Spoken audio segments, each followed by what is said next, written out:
jungles of New Guinea,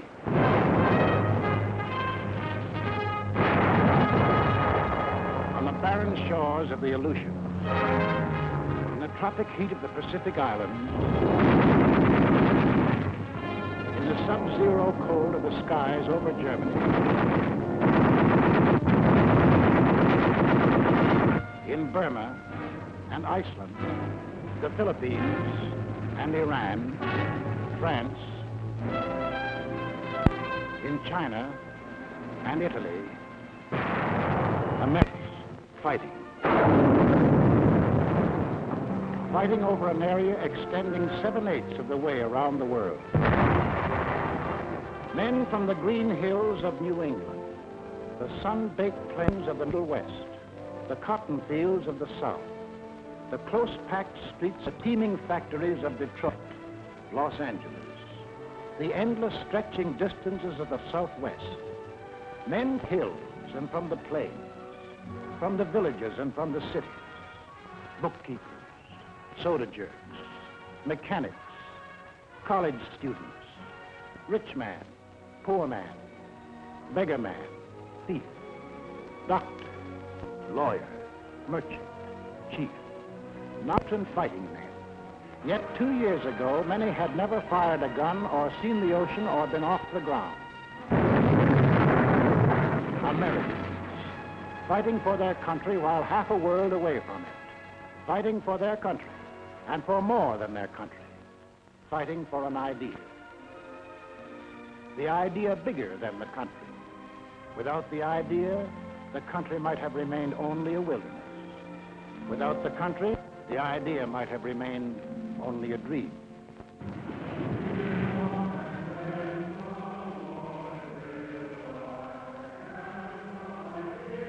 Over this ocean, 1607, Jamestown. 1620, Plymouth Rock. Here was America, the sea, the sky, the virgin continent. We came in search of freedom, facing unknown dangers rather than bend the knee or bow to tyranny. Out of the native oak and pine, we built a house, a church, a watchtower. We cleared a field, and there grew up a colony of free citizens. We carved new states out of the green wilderness: Virginia, Massachusetts, Rhode Island, Carolina. Then came the first test in the defense of that liberty. 1775, Lexington. Our leaders spoke our deepest needs. Colonists are by the law of nature free-born, as indeed all men are. It is the right of the people to alter or abolish it, and to institute new government. These are the times that try men's souls. But as for me, give me liberty, or give me death. In the midst of battle, it happened. The idea grew.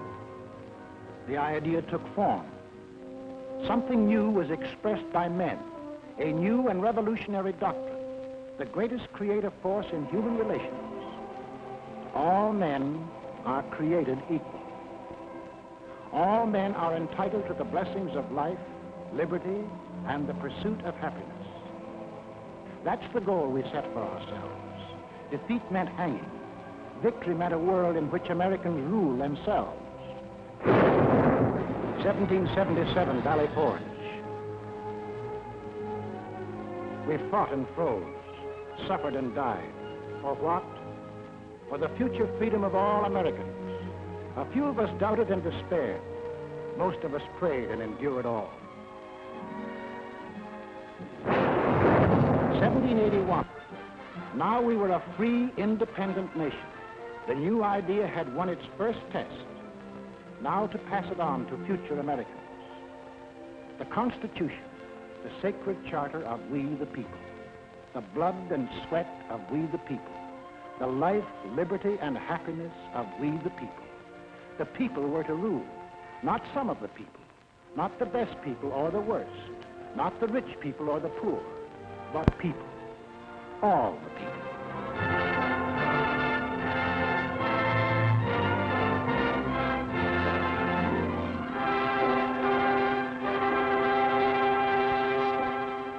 this brotherhood, America was born.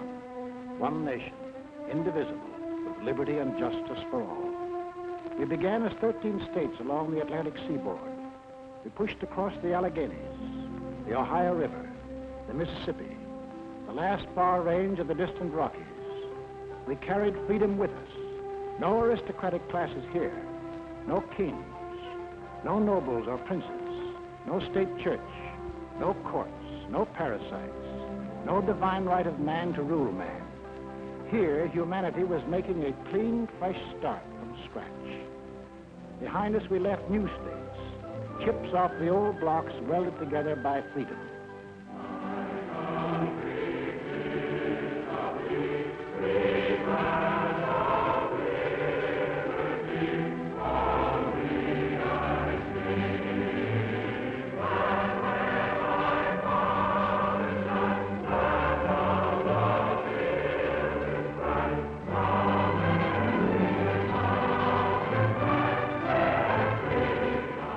Until finally we were one nation, a land of hope and opportunity that had arisen out of a skeptical world. A light was shining, freedom's light. From every country and every clime, men saw that light and turned their faces toward it. Give me your tired, your poor, your huddled masses yearning to breathe free, the wretched refuse of your teeming shore.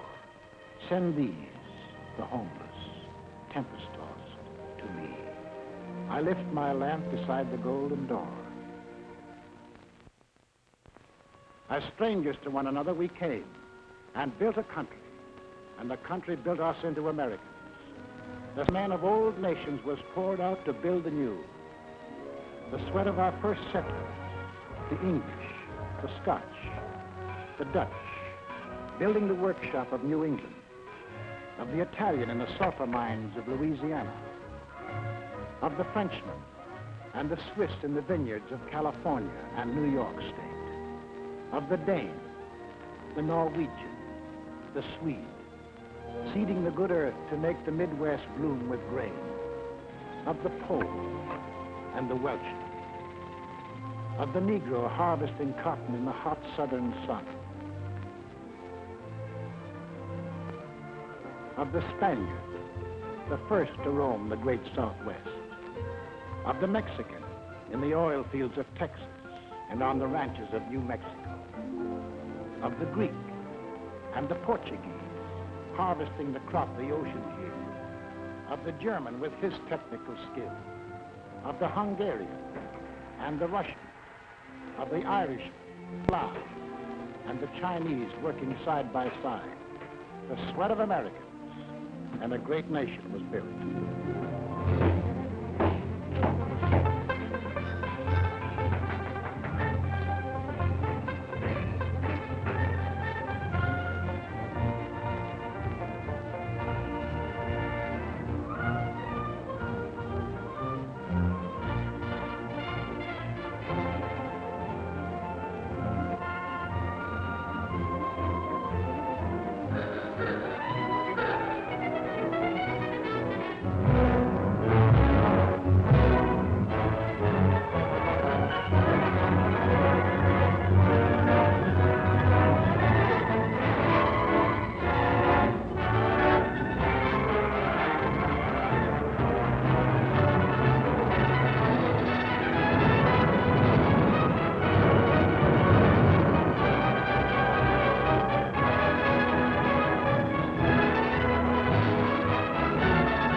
Of the men of all nations built America, and the blood.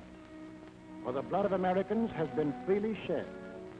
5 times in our history have we withstood the challenge to the idea that made our nation, the idea of equality for all men. Life, liberty, and the pursuit made us, the people we are. Let's take a look at ourselves before we went into this war. Well, first of all, we're a working people. On the land, at the workbench, at a desk. And we're an inventive people.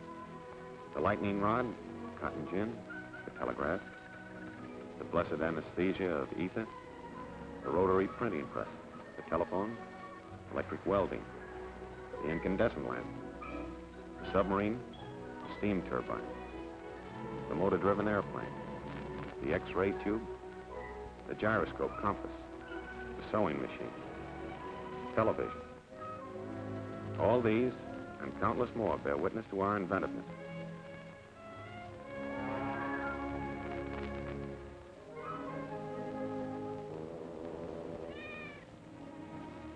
And this inventiveness and enterprise, plus our hard-won democratic ideal of the greatest good for the greatest number, created for the average man the highest standard of living in the world. 32.5 million registered automobiles, 2/3 of all the automobiles there are in the entire world. We demand the highest standards in sanitation, purity of food, medical care.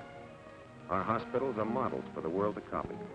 We want the best for the average man, woman, or child, particularly child. We have reduced the hazard of being born. From then on, we protect, foster, and generally spoil the majority of our children. But it doesn't seem to hurt them much. They go to school, all kinds of schools, to kindergarten, public schools, private schools, trade schools, high schools, to 25,000 high schools, and to college. In the last war, 20% of all the men in the armed forces had been to high school or college. In this war, 63%. We're a great 2 weeks vacation people. We hunt, and we fish. Up north, down south, back east, out west. When the season opens, we hunt and fish. And we're a sports-loving people.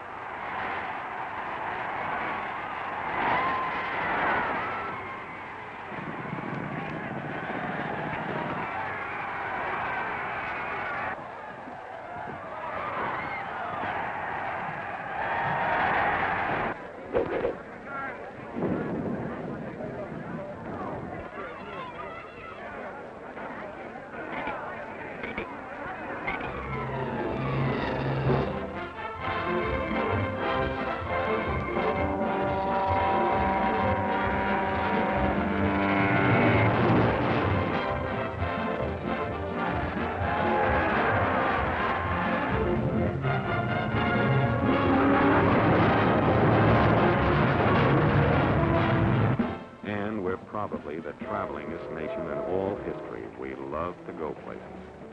We have the cars, we have the roads, we have the scenery. We don't need passports, but sometimes we need alibis. We sleep by the road, we eat by the road. The foreigner is enchanted and amazed by what we like to put on our stomachs.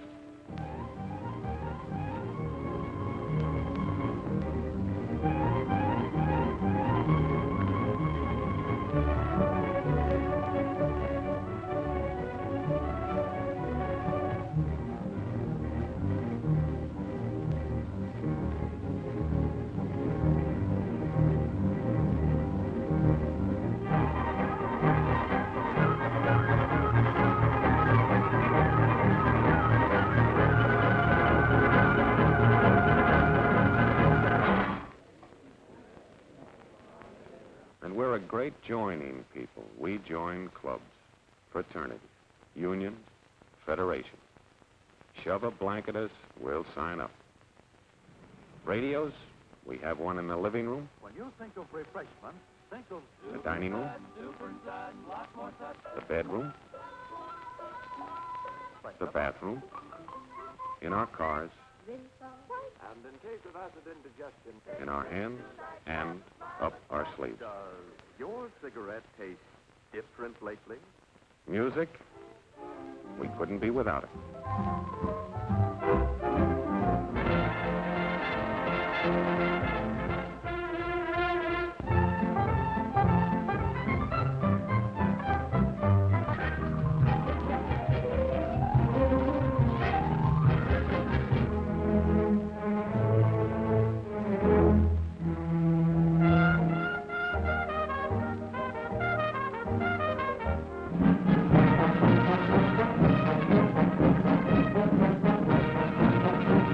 press?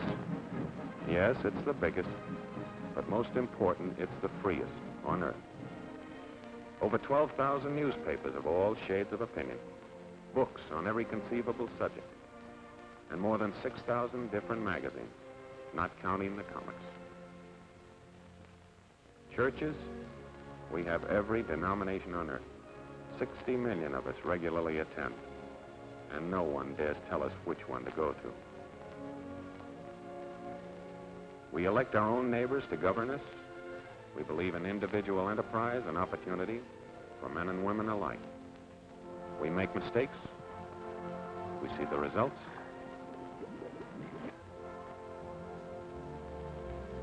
We correct the mistakes. We skyrocket into false prosperities and then plummet down into false, needless depressions. But in spite of everything, we never lose our faith in the future. We believe in the future. We build for the future. Yes, we build for the future. And the future always catches up with us. Before we're done building, we've developed something new and have to start rebuilding. That's roughly the kind of people we are. Boastful, easygoing, sentimental, but underneath passionately dedicated to the ideal our forefathers passed on to us, the liberty and dignity of man. We've made great material progress, but spiritually we're still in the frontier days. Yet deep down within us, there is a great yearning for peace and goodwill toward men. Somehow we feel that if men turn their minds toward the fields of peace, as they have toward the fields of transportation, communication, or aviation, wars would soon be as old-fashioned as the horse and buggy days. We hate war. We know that in war, it's the common man who does the pain, the suffering, the dying. We bend over backwards to avoid it. But let our freedoms be endangered, and we'll pay and suffer and fight to the last man. That is the America. That is the way of living for which we fight today. Why? Is that fight necessary? Did we want war?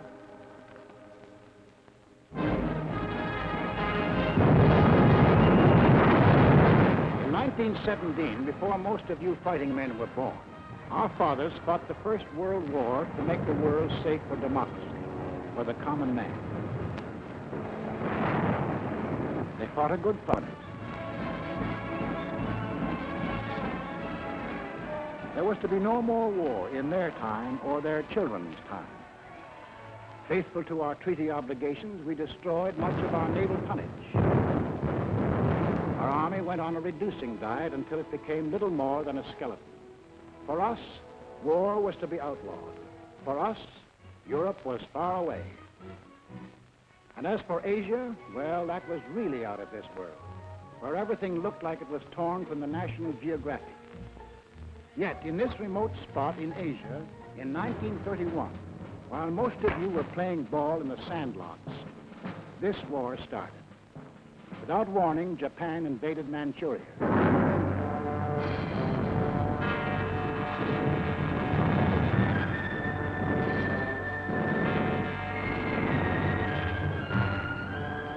Once again, men who were peaceful became the slaves of men who were violent. In Washington, D.C., our Secretary of State made a most vigorous protest. The American government does not intend to recognize any situation, treaty, or agreement which may be brought about by means of aggression. But we, the people, hadn't much time to think about Manchuria. We were wrestling with the worst depression in our history. Some of us were out of jobs. Some of us stood in bread lines. Some of us suffered homemade aggression. Some of us were choked with dust. Some of us had no place to go. 2 years later, in 1933, while most of you were graduating from high school, we read that a funny little man called Hitler had come into power in Germany.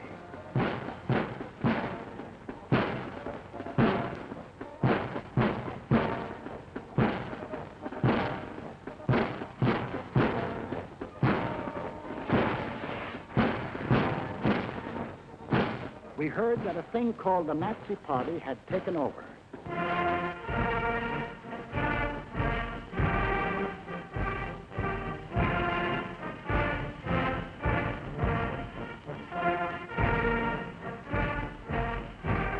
Today we rule Germany. Tomorrow, the world. What kind of talk was that? It must be only hot air. In 1935, about the time you had your first date, we read that strutting Mussolini had attacked far-off Ethiopia.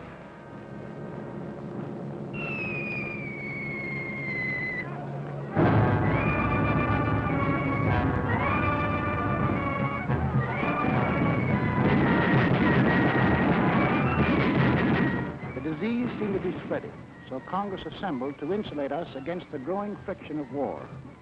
We want no war. We'll have no war, save in defense of our own people or our own honor. Toward this end, our chosen representatives passed the Neutrality Act. No nation at war could buy manufactured arms or munitions from the United States. In 1936, when you were running around in jalopies, we were disturbed by news from Spain.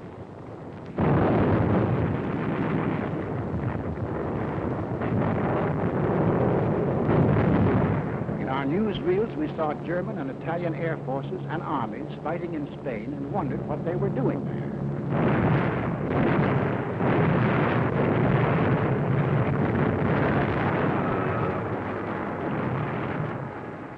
For the first time, we saw great cities squashed flat, civilians bombed and killed.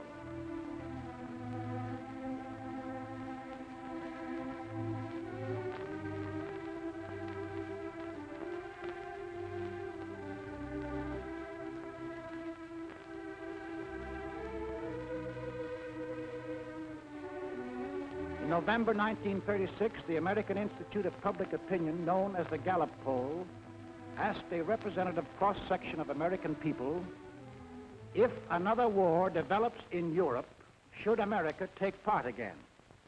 No. 95%. We the people had spoken. 19 out of 20 of us said, include us out. To further insulate ourselves, we added a cash and carry amendment to the Neutrality Act. Not only wouldn't we sell munitions, but we wouldn't sell anything at all, not even a spool of thread, unless warring powers sent their own ships and paid cash on the line. In 1937, the press services received a flash from Asia.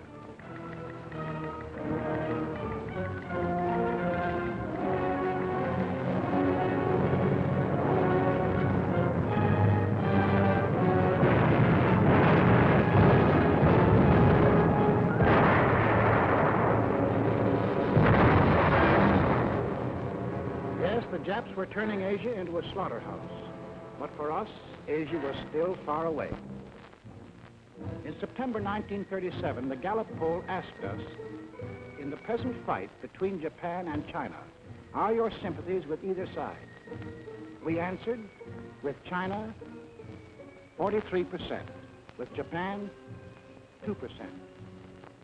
Undecided, 55%. We hadn't made up our minds about China. Our Neutrality Act barred sales of armaments only to nations at war. The Japanese had not declared war, so we went right on selling scrap iron and aviation gasoline to Japan. In March 1938, Hitler had not declared war either, but his goose-stepping army suddenly smashed in and occupied all the soil of Austria. 6 months later, Hitler and his stooge met the anxious democracies at Munich. Hitler promised peace in our time if Britain and France would give him that part of Czechoslovakia known as the Sudetenland. Britain and France gave him that part of Czechoslovakia, hoping to avert war. Now we had his word, peace in our time. At home, we began to hear strange headlines.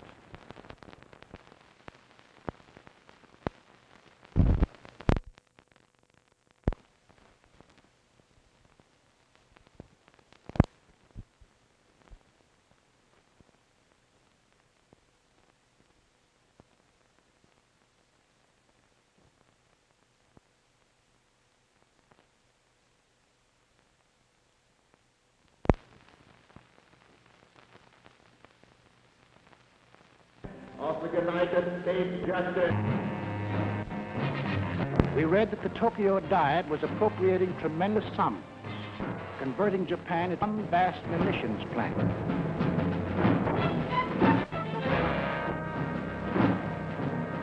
We watched these supposedly poor hands for armament, and we wondered why. Arrogantly, they told us why. They had declared war on us long before the shooting started. We have actually been at war since the day when we lifted the flag of our revolution, the democratic world. The Germans are noble and unique men, to whom the earth was given by the top God.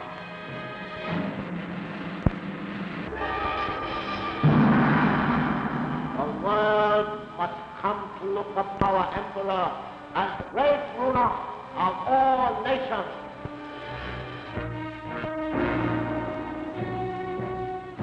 When the people of these elected to follow their leaders, Death Incorporated, they organized to personal freedom, equality of man, freedom of speech, freedom of religion, organized to smash the very principles which made us the people we are. So in December 1938, when Paul asked us, should the United States increase the strength of its Army, Navy, and Air Force, we answered yes, 85%. It was time to look to our defense. Gentlemen, the Military Affairs Committee of the United States House of Representatives for the purpose of considering national defense. The Navy is asking for an increase of 25% in authorized naval tonnage in view of the grave international situation. Congress, reflecting the voice of the people, appropriated the largest sum for military use ever voted during peace in American history. Mean that a few years later it would look like peanuts. 1939, Adolf Hitler broke. He took over all the rest of Czechoslovakia. There was more peace in our time. 1939, as we here in America observe.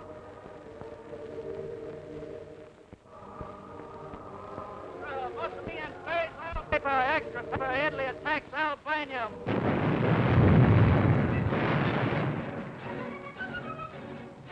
The picture was becoming clear. The conquering force of violence were being set loose in the world. Where would they stop?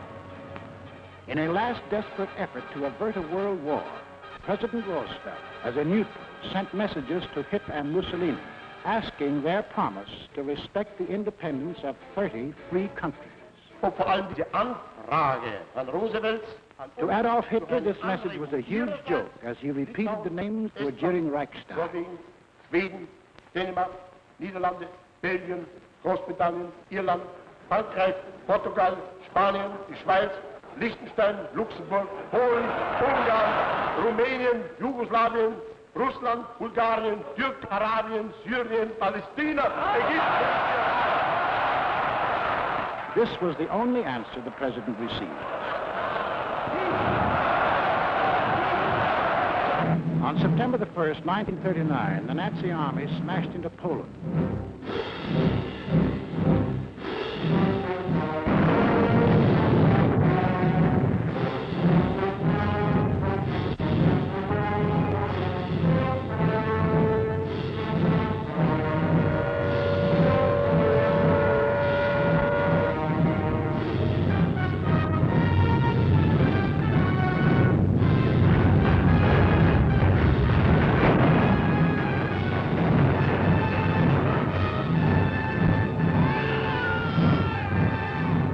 England and France had a treaty with Poland. Would they act now? At home, we listened in suspense. Adolf Hitler's all-out attack on Poland makes the long-dreaded European war a certainty. Prime Minister Chamberlain of Great Britain gave the Nazi dictator a 0 hour for withdrawing his troops from Poland. That 0 hour ends now. At this time, we transfer you to London for an important announcement by the British Prime Minister. Up to the very last, it would have been quite possible to have arranged a peaceful and honorable settlement between Germany and Poland. Hitler would not have it. But a situation in which no word given by Germany's ruler could be trusted, and no people or country could feel itself safe, had become intolerable. Now, may God bless you all, and may he defend the right, for it is evil things that we shall be fighting against, and against them I am certain that the right will prevail. 6 hours after Great Britain declared war on Nazi Germany, the Republic of France followed. All France is in a maelstrom of activity. The Maginot Line has already opened fire on the Germans. The sparring is ended. World War II has begun.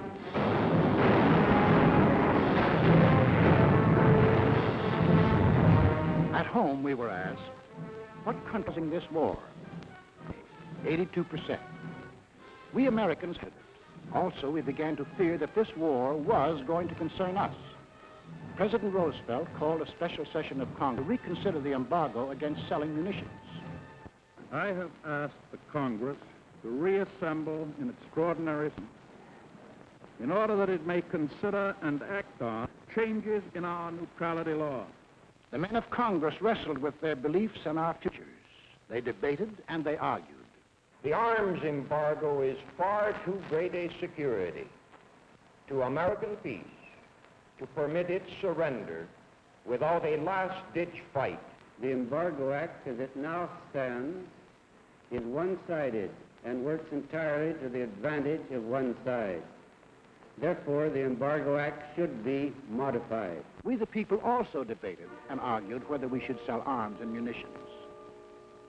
When the question was put to us, we had an answer. Should we change the Neutrality Act so we can sell war supplies? Yes, 57%. Shortly after, our representatives changed the Neutrality Act. We lifted the embargo on arms and munitions. Now we would sell if purchasers would pay and take the stuff away in their own ships. American ships were still barred from combat zones. Meanwhile, on the other side of the globe, Japan was busy trying to bomb, shoot, and terrorize the Chinese into submission. We began to realize that if Japan conquered 400 million Chinese, strong as to run us right out of the Pacific. In June 1939, with the same question, 74% said we were with China. Mines were made up. When we loaded our scrap iron on Japanese ships, our citizens protested. Let Mr. Atchison, Assistant Secretary of State, tell us the inside of the story. So until the middle of 1980, the restriction of exports to Japan took the form of moral embargoes of aeroplanes and direct munitions. Then Congress passed the Export Control Act, and increasing cutoffs of scrap iron, aviation gasoline, and other strategic items followed. Exports were curtailed to the limit which those responsible for our defense were willing to risk. It was a fearful responsibility. On one side was the possibility, in fact the probability, that one day these materials might be used against us. On the other side was the possibility, in fact the probability, that to cut them off would provoke an attack which we were not then prepared to resist. Finally, in the summer of 1941, as it became clear that Japan was turning her back upon every possibility of reconciliation and adjustment, and was determined upon her great gamble of conquest, all exports ceased. On April 9, 1940, the leaders of Nazi Germany shifted their war machine into high gear. They overran into Denmark. They smashed into Norway. On May the 10th, 1940, they blitzed into Holland and Belgium. The Nazis are marching ahead at the fastest speed a conquering army has moved in all history. All roads in France are choked with slow-moving masses of refugees. Nazi Stuka dive bombers are strafing and bombing thousands of helpless women and children. Mr. Kelton-Ford. Good evening, everybody. Tonight, it seems clearly apparent that the first great phase of the war in the West has been won by Germany. The army of French and British has made a valiant battle in its effort to retreat to Dunkirk, where there is some slight chance that some part of it can be evacuated. Adolf Hitler's mechanized forces are racing toward French resistance collapses. On this 10th day of June, 1940, the hand that held the dagger has struck it into the back of its neighbor. This is William L. Shirer speaking from the forest of Compiègne, where Adolf Hitler today is handing his armistice terms to France. It is 3:15 p.m. Adolf Hitler strides slowly toward the little clearing. I can see his face, his grave, solemn, yet hard statue of Marshal Foch. Hitler, see the French walk on the avenue, led by General Hunsinger. Hitler and the other German leaders rise as the French enter. General Keitel mumbled to the German armistice terms. This whole ceremony is over in a quarter of an hour. The last time I saw Paris, her heart was warm and gay. I heard the laughter of her heart in every street cafe. The last time I saw Paris, trees were dressed for spring, and lovers walked beneath the trees, and birds found songs to sing. I dodged the same old taxi cab that I had dodged for years. The chorus of their squeaky horns was music to me. The last time I saw Paris, her heart was warm and gay, no matter how they changed. I remember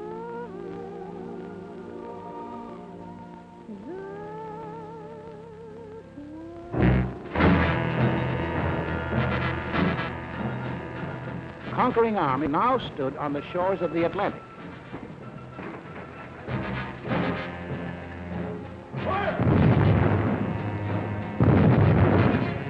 The danger was suddenly close. Countries conquered by the Nazis had possessions outside of Europe. These possessions are in America. Would the Nazis demand the French naval units at Martinique? Would the Nazis move into the Dutch oil fields at Curacao? Would the Nazis seize the French naval base at Dakar for invasion of South America? Already in Brazil, there were over 1 million Germans who lived exactly as they did in Germany. 1,200 German schools with Nazi textbooks and Nazi teachers. Nazi newspapers. Hermann Goering glider clubs had been established. Also in Brazil, there were 260,000 Japanese taking orders from Japan. In Ecuador, within easy bombing range of the Panama Canal, German airlines had been established. German pilots were reserve officers of the Luftwaffe. The German transport planes had bomb racks already built in. In Argentina, German athletic clubs similar to the Hitler Youth Movement had been organized exclusively for Germans. Here was a fifth column ready to take over. In Havana, we met with 20 other American republics. There must not be a shadow of a doubt anywhere as to the determination of the American nations not to permit the invasion of their hemisphere by the armed forces of any power or any possible combination of powers. 20 American nations stood firm. The Americas would not allow any European colony in this hemisphere to be transferred to a non-American power. We said, keep out. We meant it. We must increase production facilities for everything needed for the Army and Navy for national defense. I believe that this nation should plan at this time a program that will provide us with 50,000 military and naval planes. To protect our shores, we authorized construction of a two-ocean navy, the greatest the world has ever known. At least it would be the greatest navy when completed in 1944. But then, in 1940, it was only a paper navy. Our fighting forces at that time consisted of an army of 187,000 men, a navy of 120,000, And this dot was the Air Corps, 22,387 strong. All told, 330,000 men. We had makeshift supplies, makeshift equipment, stovepipes for cannon, bags of flour for bombs, and trucks were labeled tanks.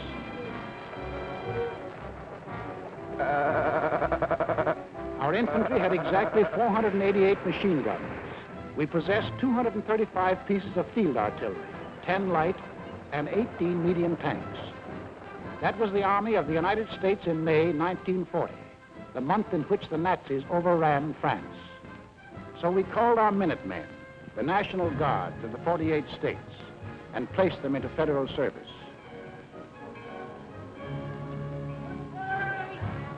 And most important, Congress passed the Selective Service Act.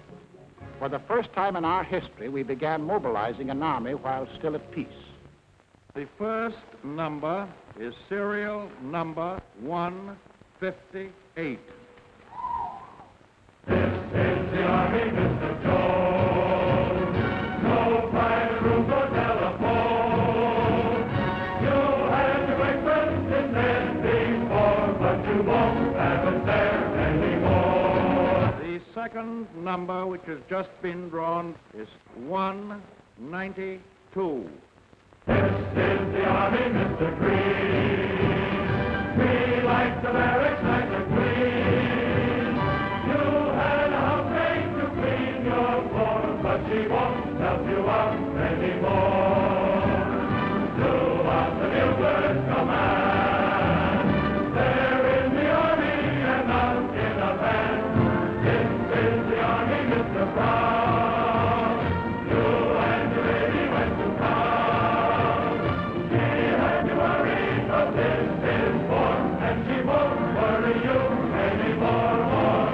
So she won't worry you anymore.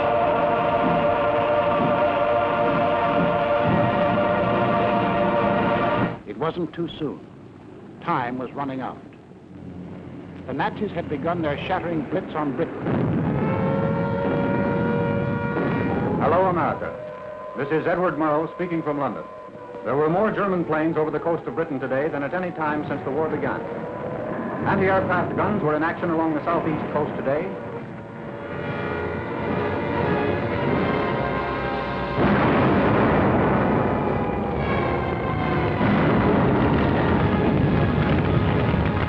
Back on Main Street, USA, daily we followed Britain's life struggle. For if Britain died, we would be in grave peril. Our first line of defense in the Atlantic, the British fleet, might go to Nazi Germany. We would be unprotected, our shores, our people, our homes endangered. Britain must not fall. In our harbors, idle and rotting, lay ancient destroyers. They had been built for World War I, but this was World War II, and this gave us an idea. 50 tired, over-aged destroyers were revitalized, transferred to Great Britain. In return, we acquired further protection of our shores. We received a chain of bases stretching from Newfoundland to British Guiana. These bases threw a steel wall around the Caribbean. These bases gave new safety to the Panama Canal. It was now clear to the aggressors that we were conscious of the threat they represented to our country.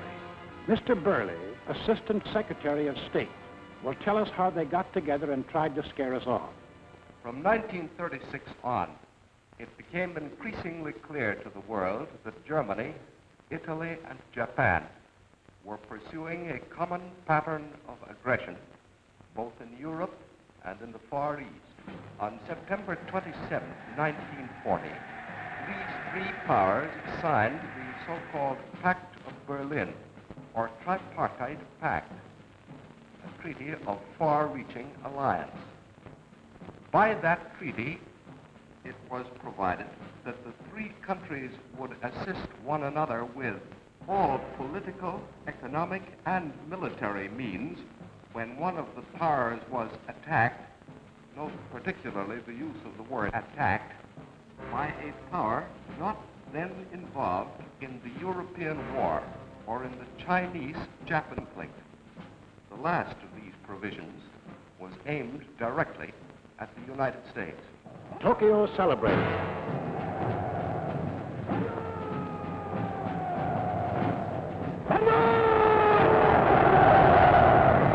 Rome cheered.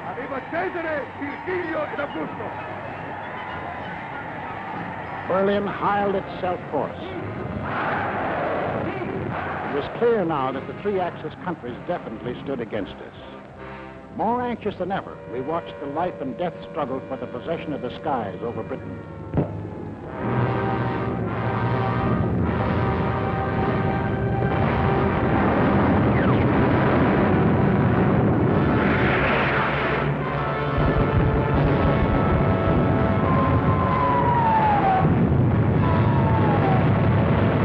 Despite the propaganda and confusion of recent months, it is now obvious that England is losing the war. England will not only survive, England will win.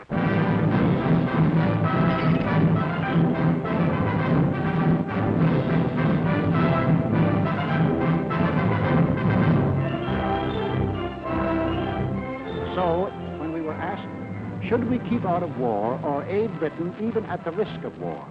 Aid Britain even at the risk of war, 68%.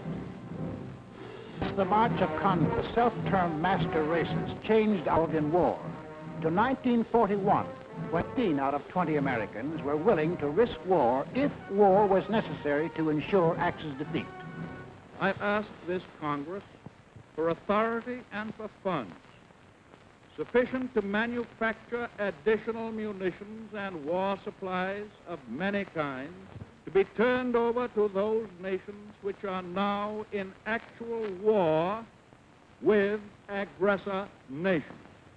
Our most useful and immediate role is to act as an arsenal for them as well as for ourselves. We shall send in ever-increasing numbers ships, planes, tanks, guns. That is our purpose and our pledge.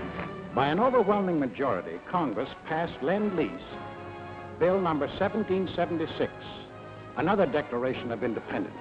Independence from tyranny, 1941 style. On April 6, 1941, the Nazi juggernaut overran into Yugoslavia and Greece. On June the 22nd, 1941, the success-crazy Nazis took their longest step toward world conquest. Without any declaration of war, they blitzed into Russia.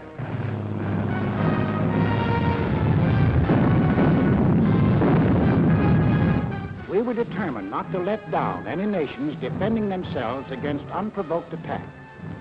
So we extended Lend-Lease to these new victims. Now, the Lend-Lease products of our factories were being unloaded in the bomb ports of Great Britain, at the Red Sea ports for the British in Africa. Lend-Lease was being hauled over the Burma Road to China. Lend-Lease was piling up in Murmansk and Iran for Russia. Why did we supply war materials to the countries defending themselves against Axis aggression? Was it our natural sympathies for people unwilling to lose their freedom? Was it our ancient antagonism to conquerors imposing their rule on others by force? Yes, partly. But principally, it was because the American people had become certain that they were on the list of free nations to be conquered.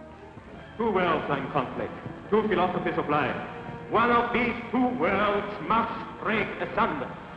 And we were the leading example of that free world that Hitler was committed to breaking asunder. What would have been our defensive position if the aggressors had succeeded in conquering Britain, Russia, and China? German conquest of Europe and Africa would bring all their raw materials, plus their entire industrial development, under one control. Of the 2 billion people in the world, the Nazis would rule roughly 1/4, the 500 million people of Europe and Africa, forced into slavery to labor for Germany. German conquest of Russia would add the vast raw materials and the production facilities of another of the world's industrial areas. And of those people, another 200 million would be added to the Nazi labor pile. Japanese conquest of the Orient would pour into their factory the almost unlimited resources of that area. And of the peoples of the earth, 1,000 million would come under their rule, slaves for their industrial machines. We in North and South America would be left with the raw materials of 3/10 of the Earth's surface against the Axis with the resources of 7/10. We would have one industrial region against their 3 industrial regions. We would have 1/8 of the world's population against their 7/8. If we, together with the other nations of North and South America, could mobilize 30 million fully equipped men, the Axis could mobilize 200 us an Axis and virtually 10 times stronger than ourselves. These are the reasons that led us, the American people, to change the Neutrality Act, to send aid to Britain, to Russia, to China, to make ourselves the arsenal of democracy. These are the reasons why now the first American troops set forth into the Atlantic to occupy new bases in Greenland and Iceland with the consent of their local governments. In our hands, bases of defense. In Nazi hands, bases of offense.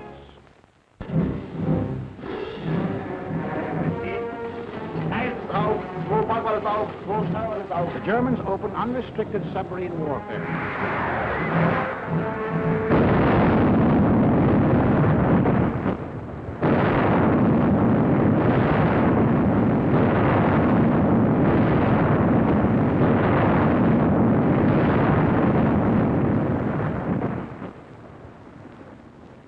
If today our Navy should make secure the seas for the delivery of our munitions to Great Britain, it will render as great a service to our country and to the preservation of American freedom as it has ever rendered in all its glorious history.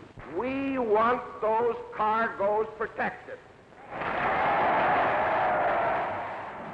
An aroused Congress repealed the entire Neutrality Act. We armed our merchants, and for the first time, they steamed into combat zones to deliver Lend-Lease. While this was going on in the Atlantic, the Japs, by a so-called agreement with the puppet government of defeated France, moved in on Indochina.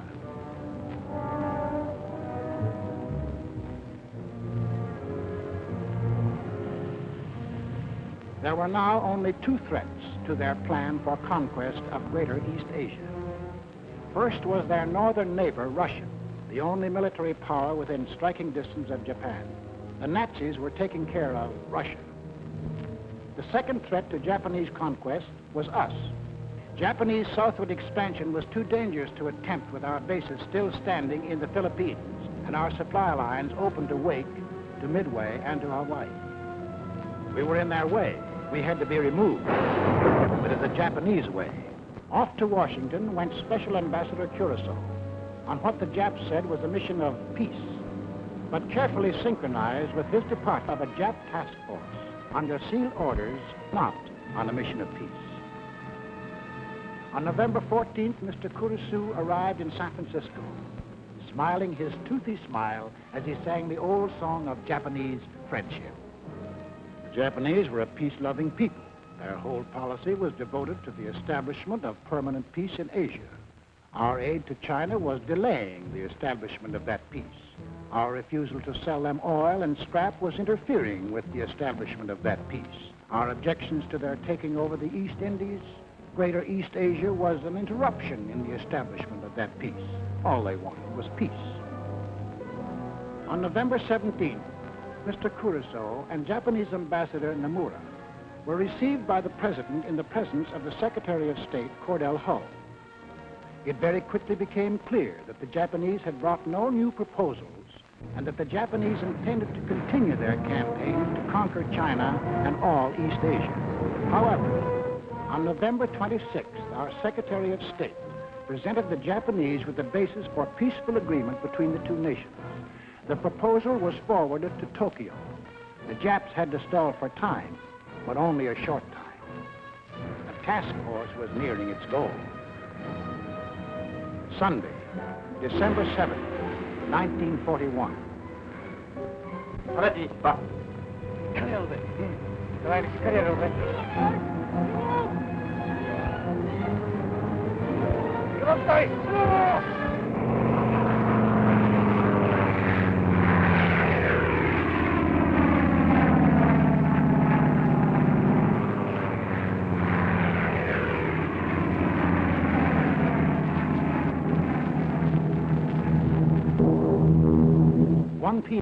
Eastern Standard Time. The Japanese emissaries are expected at the State Department for 1 o'clock appointment they had requested in order to their answer our proposals. 1 p.m. The Japanese planes approaching Hawaii.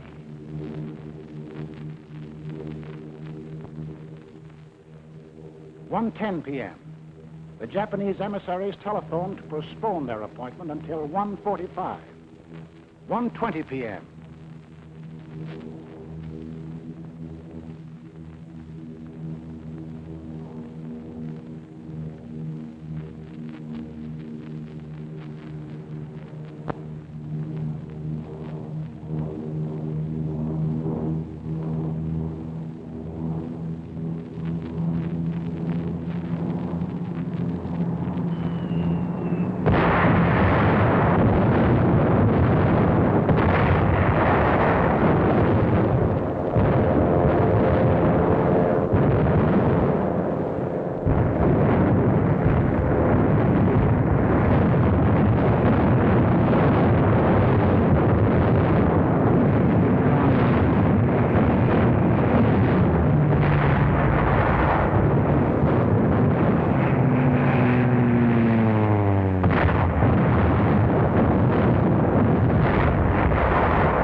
The Japanese envoys, smiling and correct, arrive at the State Department.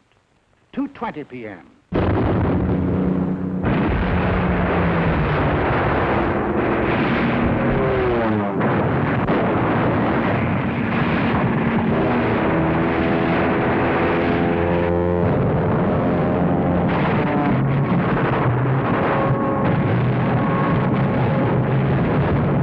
Japanese planes had been sowing death and destruction for an hour on American outposts in the Pacific when the Japanese envoys presented a memorandum to Mr. Hull. Here is the memorandum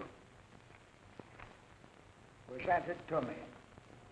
As you can see, it is quite a lengthy document.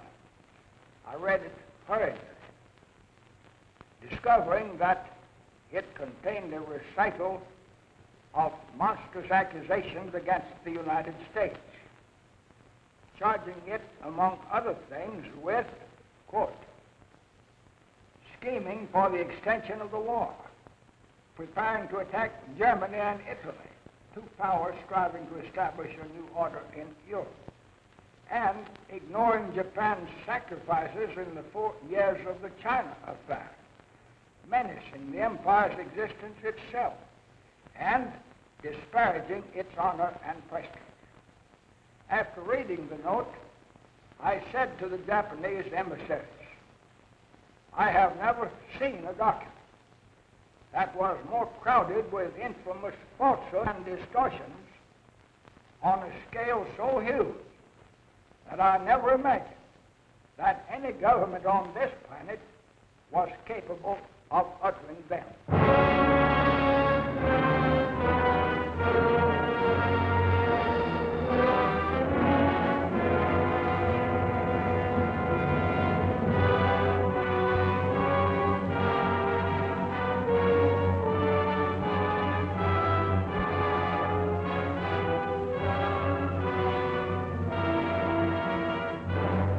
I ask that the Congress declare the unprovoked and dastardly attack by Japan on Sunday, December 7, 1941, a state of war has existed between the United and the Japanese Empire.